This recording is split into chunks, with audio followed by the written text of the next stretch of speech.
Welcome to the grand final of the first Tokyo Debate Olympics. Here.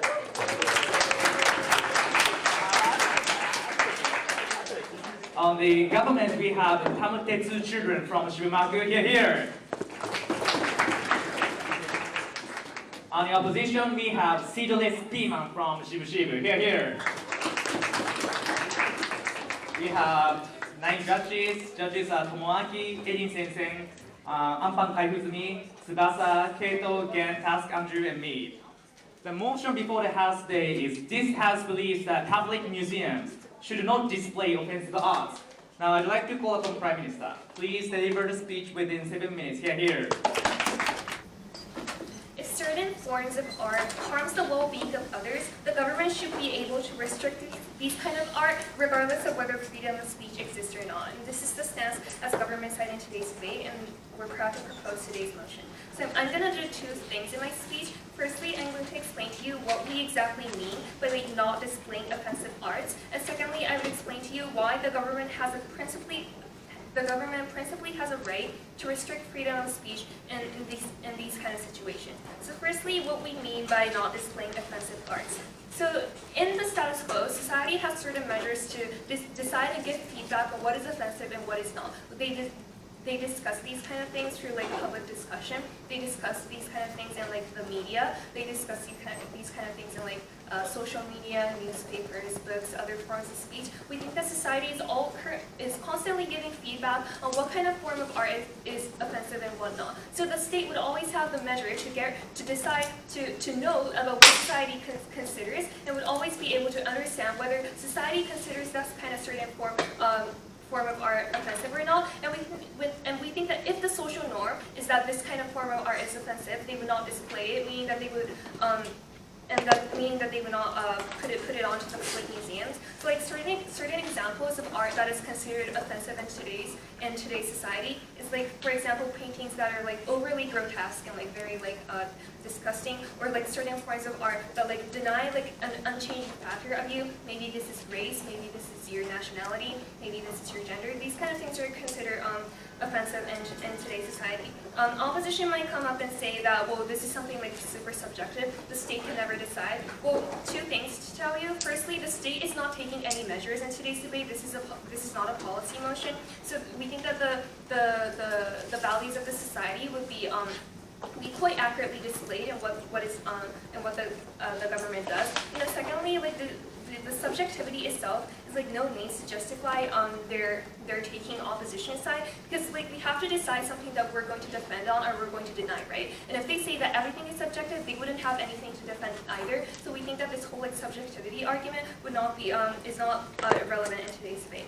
And then the second thing we tell you about what we mean by not displaying offensive art. So we tell you that this kind of not displaying is not necessarily something permanent. It's not that this kind of form of art would not be displayed forever. We think that society's opinion change, and we think that if certain forms of art is not considered offensive anymore, the government would always be happy to display in a public museum. So note that it's public museum, not private museum, right? Public means that it's state-owned. Then it means that a lot of people can access it. And then the creators of these kind of offensive art would always have a choice to share their work by other means, maybe through other forms of media, or maybe through a private museum. And if the norm changes, and if their form of art is not considered offensive by society anymore, we think that these kind of forms of art can always be displayed in public museums as well. So this is our clarification of what we mean by public museums not displaying offensive arts and whatnot. So keeping this in mind, I would like to talk about our main argument, which is about why government has a right to restrict freedom of speech in this kind of situations. So I'm going to tell you two layers of analysis. So firstly, I'm going to explain to you why the harms would outweigh in these kind of situations. So what do we mean by harms? We think that certain forms of offensive speech is very harmful both mentally to certain people who see it. So maybe it's a very racist form of art that denies who you are as a person, and something that denies an unchanging factor of you, something that you can never change, something that you're born into, or maybe it brings back certain traumatic memories, maybe during the war, maybe during past memories in your life. We think that these kind of things would also be included, and we think that this is a significant harm that would be caused to the people who view these kind of images images in public museums, because public museums is accessible to everybody, and everybody has a right to visit these kind of museums, and they do not have and the government has a right to protect the well-being of its citizens, regardless of where they are. And we think that everybody has a right to visit these kind of public museums without getting any like mental harm or like stress out of like seeing certain pieces of art. And we think that by choosing not to display these kind of offensive art, the government will further be able to fulfill its responsibility by protecting the well-being of its visitors. And then the second layer of analysis is that the government should always take the government should never take affirmative action to normalize like certain forms of art that harm certain groups in society. So we think that by displaying it, firstly, the government will be acknowledging that this certain piece of like painting or like artifact or whatever is art. They're going to be accepting this fact. And then secondly, because it's a public museum that is accessible to everybody, we often see like school children going on like school trips to these kind of museums and so on to learn about history, to learn about culture, right? We think that by acknowledging these kind of like artifacts as art and allowing them to be displayed on museums, we think that the government would also be acknowledging and affirming that this piece of art is quite educational and is like a valuable piece of knowledge that all members of society should be learning. And we think that this is problematic. So like for example, like for example, right now we deny certain forms of like grotesque art, right? Like if it's like overly grotesque to the point that to a certain extent, people deny this as art. And we think that these kind of like overly grotesque paintings, for example, should not be affirmed as art. It should not be affirmed educational by the government in any way. And we think that the government should always express the will of the majority of the society, because the government is like a utilitarianistic party, right? They have the right, they have the responsibility to bring the biggest amount of happiness to the biggest amount of people. And we think that they should not be taking any like affirmative action to affirm like certain minority opinions that affirm these kind of offensive art as like very cultural and very educational. And for all these reasons, let me sum up my speech. So firstly, we explained to you what we actually mean by not displaying offensive art. The fact that this is not a permanent matter. It's about like society deciding what is offensive and what is not offensive. And secondly, we told you why the government principally has a right to restrict freedom of speech in these kind of situations, right? We've explained to you that offensive art in today's society would harm certain parties greatly. It would deny who you are as a person, or it would bring up very traumatic memories, or it would simply be too disgusting to watch. And then secondly, we've explained to you why the government should never take any affirmative action to normalize these kind of currently considered offensive ideas by displaying them as art in like these kind of public museums, by acknowledging that it's art, by acknowledging that it's educational, and by allowing many people to access it. So for all these reasons, because we stand for the well-being of others, and because we stand for like a utilitarianistic society, we propose.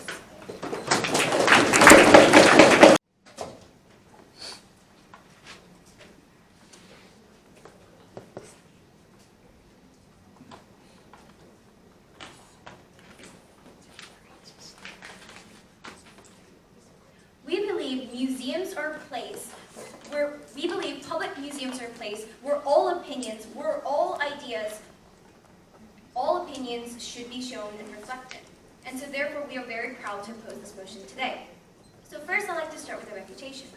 So they talked about how they will choose these offensive arts depending on what society considers offensive. However, we believe that that is an extremely arbitrary concept that changes over time, right? And as we have said in our introduction, we believe that the point of public museums is to reflect as many kinds of ideas and opinions as possible, as I will explain why that is extremely important. And we believe that this standard that they've given us about what society considers offensive is extremely arbitrary and leaves out these kinds of people with different values, right? And so and we believe that we shouldn't be negating these kinds of ideas, as I will explain later. And also, they talked about how they will be choosing what society considers offensive, right? But who's the ultimate person who's going to decide whether to display the art or not? It's the government, right? And so that we believe that those kinds of, because government is the ultimate actor to decide whether this is good for the people, whether this is bad for the people, we believe that that will lead to extreme censorship, as I will talk about later. And they talked about how things like grotesque images and things in forum could be done through other forms of media, things like private museums. However, because we believe that public museums should be a place where everyone's opinions is reflected, we believe that should be the place where these kinds of images or arts that certain people find offensive should exist. So if the school decides that their children isn't ready to go to this public art museum that displays certain offensive image, then they can go to a private museum where they only display things like rainbows and unicorns. And like high school students who are more mature and are able to think and have social discourse, they can go to these public museums, see these different ideas, and have discourse on whether this is offensive or not, what kinds of ideas is this provoking, and we believe that for those people it can be extremely educational. And so, yes. So now I'd like to move on to my point, which is freedom of choice, freedom of speech. So, no thank you. So, as we have talked about, we believe public museums are a place where a place that must reflect everyone's ideas, including offensive ideas. So, how these offensive art is different from, so now I'd like to explain why these hate speeches, why these offensive art is different from things like hate speech. We believe that hate speeches are things that are anonymous and that directly focuses on harming others, right? Things like saying that, oh, you're gay, so you're ugly, and you're a disgrace to this humanity might be something that a hate speech might say. But in cases of offensive art, the point isn't to harm the other party, right? The point of a public art is that because the artist has a strong opinion and wants to create certain discussion, no thank you, and because it takes much more time and effort to create, rather than hate speech that can be created on the spot to hurt certain kinds of people, we believe that these kinds of things have a different purpose, right? And they are in the museum for a certain reason. And so we believe that public museums are a place that must reflect everyone's ideas, a place that sparks discourse, a place that broadens people's perspective. Yes? So, as opposition, do you guys support hate speech? Yes, sir? No, because we believe hate speech is just something that directly focuses on harming others, and that only, right? And it's not something that's thought through time, that is something that's made through time and effort, right? An art that may be considered offensive comes from an artist with a strong opinion that is meant to create discussion. And it comes with a lot of effort, and it doesn't necessarily come from, oh, I want to attack this kind of certain people. And on top of this, because public art that is displayed publicly has the artist isn't as anonymous as hate speeches, right? So these artists are saying these artists are going to be responsible. They're going to be open for criticism, right? So we believe that is the difference between hate speech and offensive art. And so we do agree that certain vulnerable people, vulnerable people to some extent need protection, but we believe that this doesn't apply in this case. And as we have talked about in our refutation, we believe that values change over time. These values change over time. Like, for example, like the LGBT being an LGBT was considered a sin, and now that value has changed, and we want to protect these people because we believe that everyone should have the right to live, the right to happiness, right? And things like this. This may be an extreme example, but like this, people's opinions and people's values change over time, and so so the government cannot say that there is an absolute bad opinion and an absolute good opinion. And therefore, we believe that, and precisely because of this, we, in public museums, where everyone is available to go to, should reflect as many kinds of opinions as possible. No, thank you. And so what will happen by banning offensive art in public museums? So first, these kinds of people with ideas these kinds of people who has certain opinion, who wants to spark certain kinds of discussion, will be denied. They will be unable to talk about these kinds. They will be unable to promote these kinds of discussions, to these kinds of discourse. And on top of this, government, and as I have said in my refutation, government will have the power ultimately to decide whether to say, oh, this is a good art, this is a bad art because it's offensive. And especially because this is a public museum where it's government controlled, we believe that extreme censorship will happen because government will be able to say what is good art and what is bad art, and especially because public museums in general are already government controlled. And and as a harm to this, we believe that this will lead to things like over-nationalism, to the government getting too much power. And we believe that the minorities that they talked about getting harmed with the offensive art, we believe that these kinds of people will be even more vulnerable because the government will be promoting one kind of view, and people who don't follow that certain view, these minorities will be more vulnerable and negated in the aftertime. And therefore, we are very proud to oppose things like that.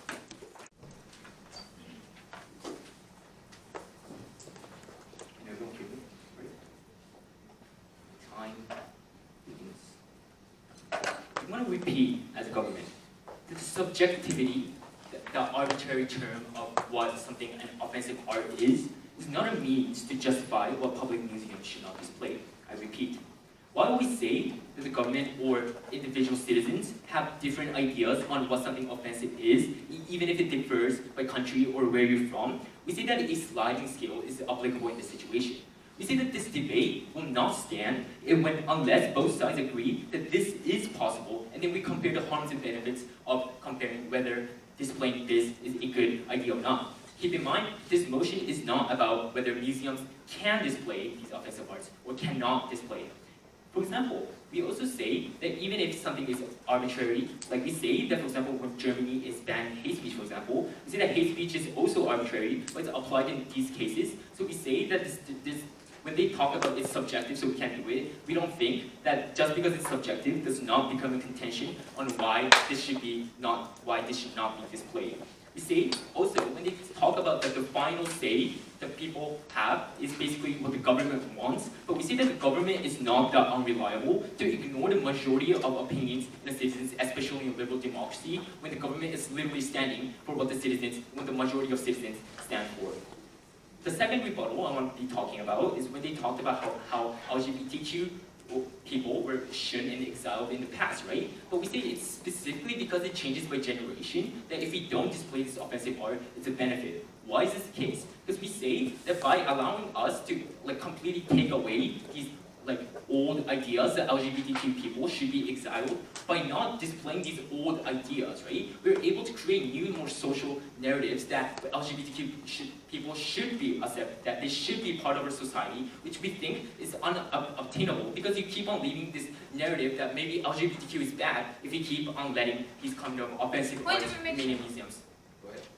Isn't the whole point that in museums that both opinions, both these old traditional opinions and new opinions of that, and they clash, and that is the whole point of discourse in museums? Wonderful case, because I'm literally going to be talking about how not displaying itself actually creates a much more effective and better discourse. We say that when Marina came up here and told us about it's going to create discourse, we say that discourse also is an arbitrary term that she literally threw out, right? We say that we want to ask whether this will really happen through art being displayed in public museums. Because we completely disagree with this contention. Because we say the public discourse occurs when we don't display this, right? Because we say that when public museums keep on displaying these offensive arts, it becomes something normalized in society.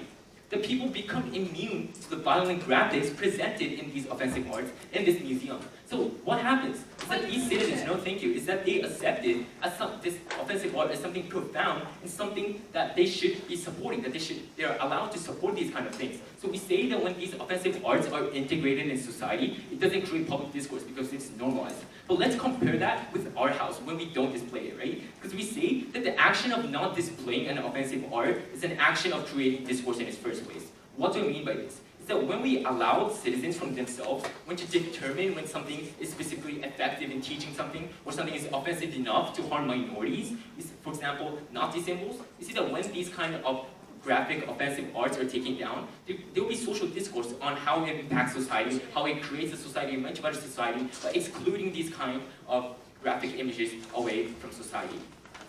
Now let me move on to my case.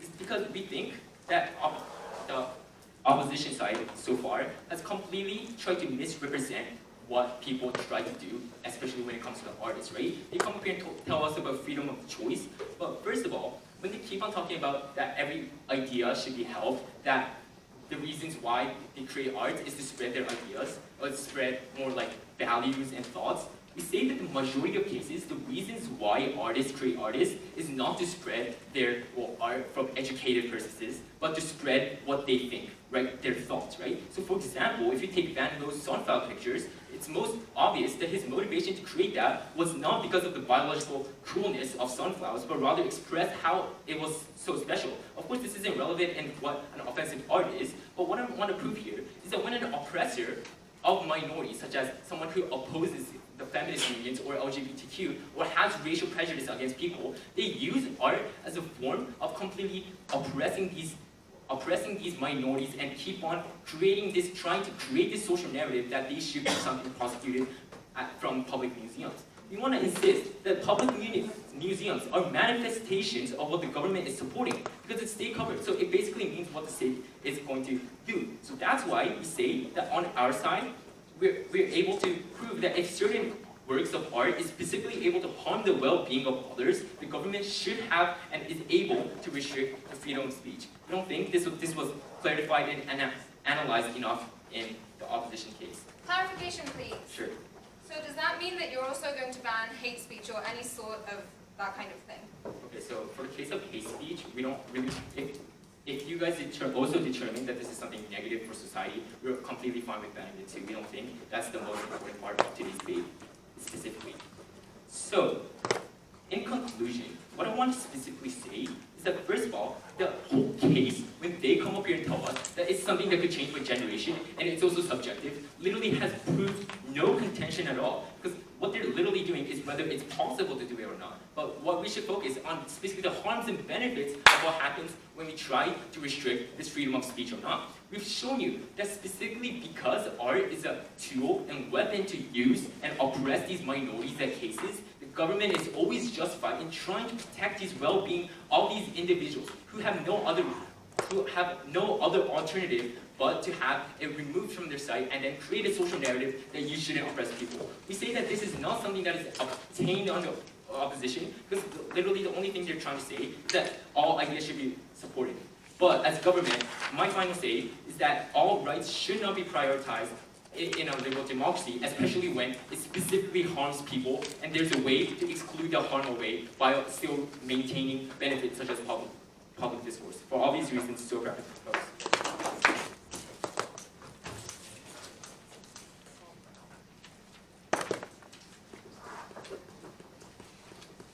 The government side says that we are not going to be debating about whether it's arbitrary or not. Now, this is like a weird rule that is very twisted to their convenience. Because in the real world, if you think about it logically, someone is going to choose what's offensive in public, and someone is going to make that final decision of what art is displayed in the public. So we think that it is a very relevant debate that they cannot deflect, although they are trying to.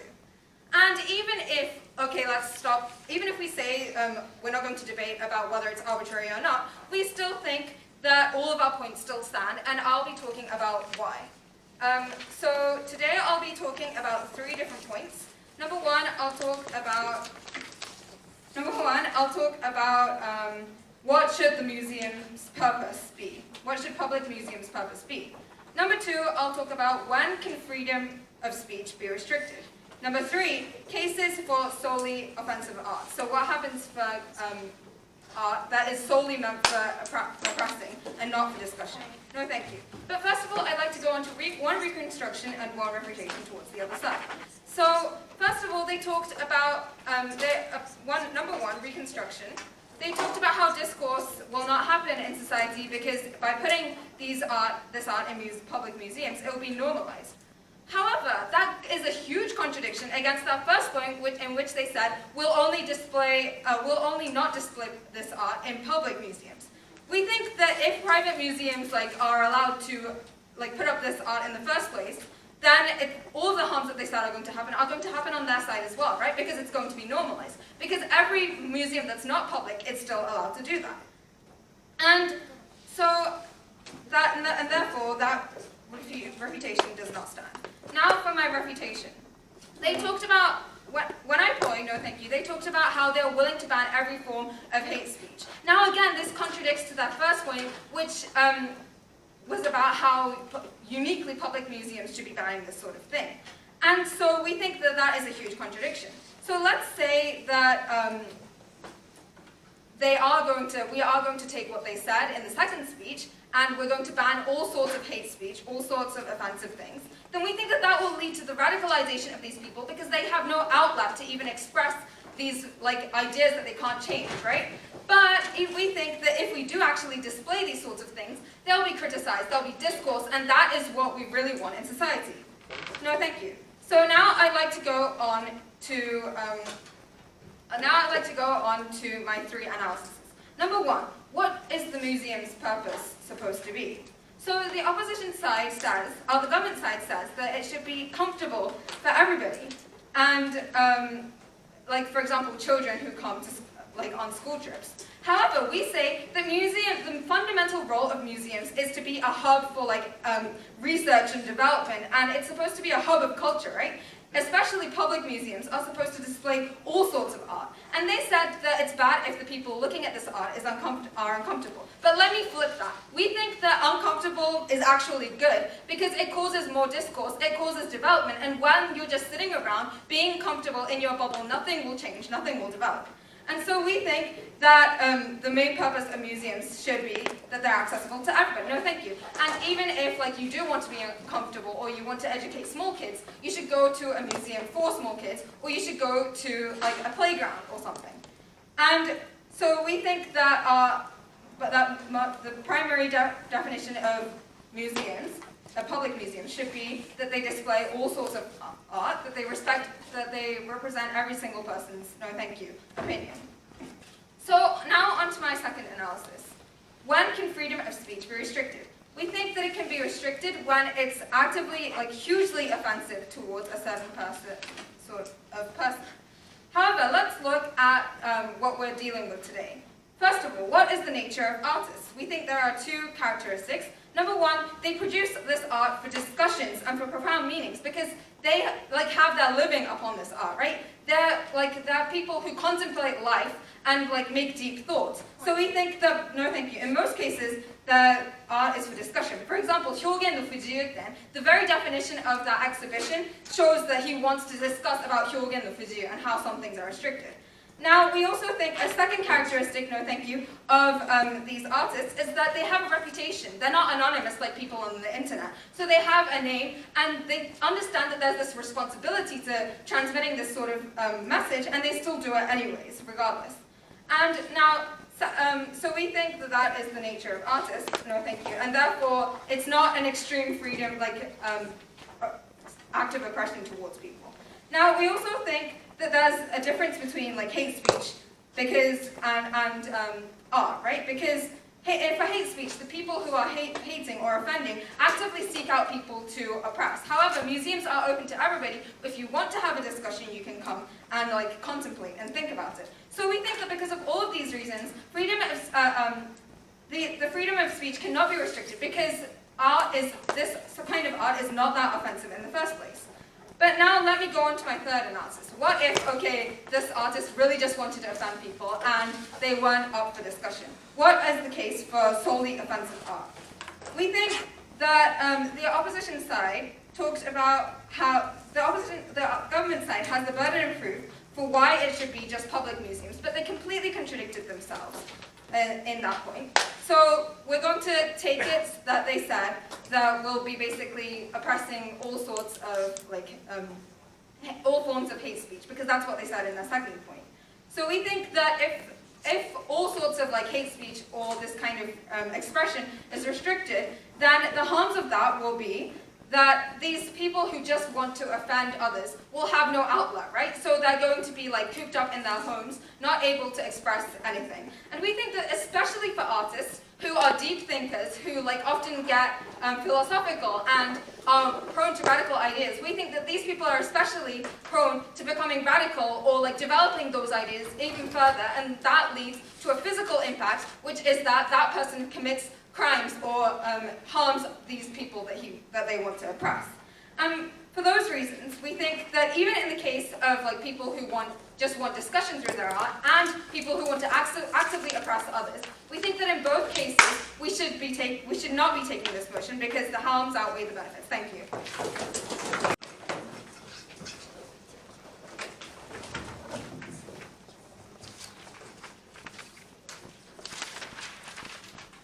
We still don't understand what the government side wants to protect. On the other hand, we have clearly shown that how freedom of speech is important. So we have two flashpoints today. First of all, freedom versus vulnerable people. They referred about vulnerable people, so we would like to compare these two.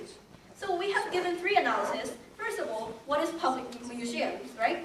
And second of all, artists. Third of all, what are the offensive arts? So on the first analysis, we said that because it is public museums, this will be controlled by the government. Second analysis, artists. These artists have strong opinion, and they draw the arts in order to create discussion in the society, not just to offend people. Because if they want to offend people, or if they want to attack some people, they just say, I hate you. So third of all, what are the offensive arts? So we consider some arts offensive because we have one perspective, right? We have one perspective. For example, we should protect LGBTQ rights or feminism and so on. And this perspective changed throughout the time. So we believe that there's no absolute right or wrong. So considering these three, we believe that public museums banning some sort of arts means a lot to the society. So this means eliminating a certain perspective or opinions, right? And we believe that freedom of speech is more important because if we neglect this, this will lead to censorship. And this will lead to two tangible harms. First of all, extreme nationalism. So because government is choosing what is wrong and right, we believe that government can choose what they like or not. So ultimately, this will lead to nationalism. Second of all, this means reject one perspective. Government has to include many kinds of perspectives, even though some perspectives are seen as wrong publicly. Government, because people are composed of a lot of opinions and perspectives, we should include them. On the other hand, government side referred about minorities. However, they had no process of how these people will be oppressed by these arts, and also they have no explain to what extent they are harmed. So we believe that freedom of speech is more important than what they're saying. Second flashpoint, which can create discourse. So opposition side process is pretty simple, right? Some people might find an art offensive at a public museum, then they'll just tweet about it. This was really harmful, this is pretty offensive. And some people might say no to that, and they can just comment, and this can create a social discourse, right? However, government side has said, a government, and taking their paradigm, if we don't display some sort of offensive arts, then people will not even know the fact that an art was prohibited, right? Therefore, this cannot create discourse. Rather, they will push one perspective to the society, what is right and what is wrong. So, because discourse can be created, there will be more mutual understanding, and we believe that society can change, and also we can prevent radicalization. So, because freedom of speech is important, as I talked in a first clash point, and also we can create more discourse than the government side, we strongly believe that we want this debate. Thank you.